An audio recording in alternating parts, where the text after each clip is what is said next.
એહી માગુ કરી વિનય હરિ સદા રાખ્યો પાસ. હે કૃપાલો હે ભક્તપતે ભક્તવત્સલ સુનો બાત, દયા સિંધો સ્તવન કરી માગુ વસ્તુ સાત. સહજાનંદ મહારાજ કે સબ સત્સંગી સુજાણ, કાકુ હોય દ્રઢ વર્તનો શિક્ષાપત્રી પ્રમાણ. સો પત્રી में अति बड़े नियम एकादश जोय, ताकि विक्ति करत हूँ सुलियो सब चित प्रोय.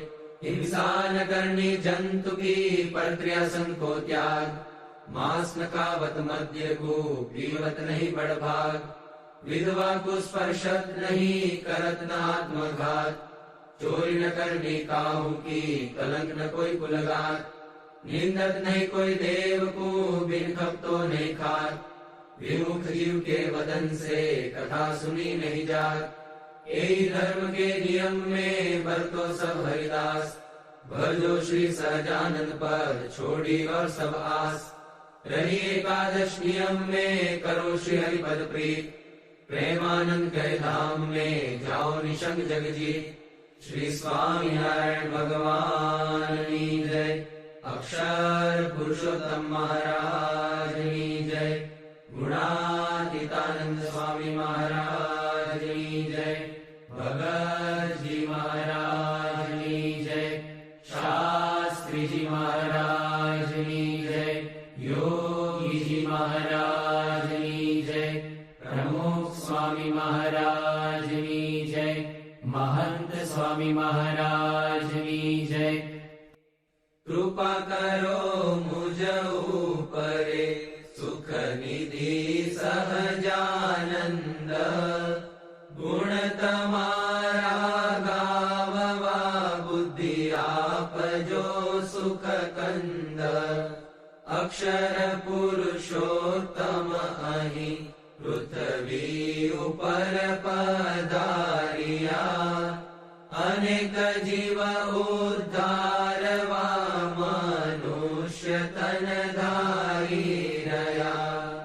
आव्या अक्षरधाम थी अवनिमा ऐश्वर्य मुक्तो लई, शोभे अक्षर साथ सुंदर छवि लावण्य तेजोमयी. करता दिव्य सदा रहे प्रगट जे साकार सर्वोपरि. सहजानंद कृपाळुने नितनमु सर्वावतारी हरि. जे छे अक्षरधाम दिव्य हरिनु मुक्तो हरि जावसे. माया पार करे अनंत जीवने जे मोक्षनु द्वार छे. ब्रह्मांडो अणुतुल्य रोम दिसता सेवे पर ब्रह्मने. हे मूलाक्षर मूर्तिने नमु सदा गुणातीतानंदने. श्रीमन्निर्गुणमूर्ति सुंदर तनु जे ज्ञान वार्ता कथे. जे सर्वज्ञ समस्त साधु गुण छे माया थकी मुक्त छे. सर्वैश्वर्य थी पूर्ण आश्रित जनो ना दोष टाळे सदा. एवा प्रागजी भक्त राज गुरुने प्रेमे नमु सर्वदा. जेनु नाम रट्या थकी मलिन संकल्पो समूळा गया. जेने शरण थया पछी भवतणा फेरा विरागी गया. जेनु गान दशो दिशे हरिजनो गाये अति हर्षति. एवा यज्ञ पुरुष दास तमने पाये नमु प्रीतति. वाणी अमृत